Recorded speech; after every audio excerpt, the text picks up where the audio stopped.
কিসের এত অহংকার, কিসের এত বাহাদুরি, কিসের এত গর্ব, কিসের এত রাহাজানি, কিসের এত মারামারি কাটাকাটি?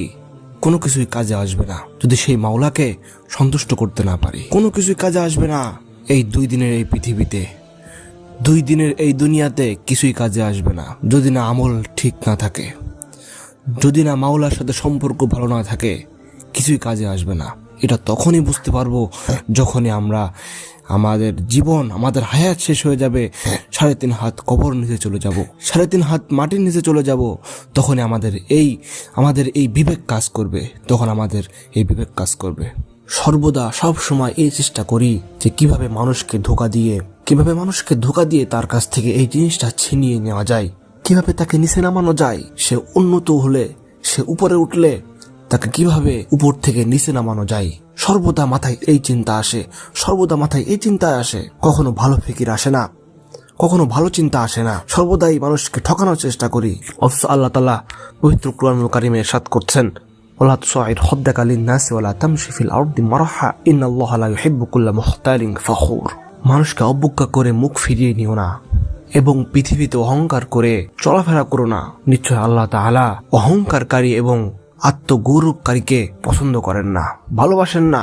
অথচ আমরা এই আয়াতের বিপরীত, আয়াতের মুখালিফাত করি। দুনিয়াতে অহংকার করে চলাফেরা করি, মানুষের গীবত করতেছি, সেকেন্ডে মিনিটে মানুষের গীবত করতেছি। অপর এক আয়াত আল্লাহ তাআলা বলতেছেন, ওয়ালা ইয়াগতাব বা'দুকুম বা'দা আইয়ুহিব্বু আহাদুকুম আন ইয়াকুলা লাহমা আখিহি মাইতান ফাকারিহতুমু। তোমরা একে অপরের গীবত করো না।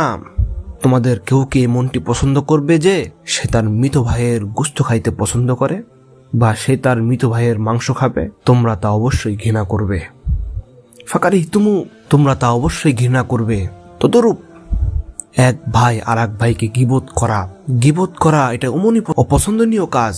যেমন অপছন্দনীয় সে তার মৃত ভাইয়ের গোশত খাওয়া অপছন্দনীয়, এটাও গীবত করাও সেমন অপছন্দনীয়। আল্লাহ রাসূল সাল্লাল্লাহু আলাইহি ওয়াসাল্লাম ইরশাদ করেন, তুমি তোমার ভাইয়ের সম্পর্কে এমন কথা বলো সে তা শুনলে অপছন্দ করবে, এটাই গীবত। অথচ আমরা এমন কথা অহরহ বলতেছি। তাই ভাই আসুন আমরা একে অপরে একতাবদ্ধ হই, মিল মহব্বত রাখি। আল্লাহ তাআলা আমাদেরকে ওয়ালা তুসাইর খাদ্দাকা লিন-নাসি ওয়ালা তামশি ফিল আরদি মারহা এই আয়াতের উপর পরিপূর্ণভাবে পুঙ্খানুপুঙ্খানুভাবে আমল করার তৌফিক দান করুন। ওয়া আখিরু দাওয়ানা আনিল হামদুলিল্লাহি রাব্বিল আলামিন।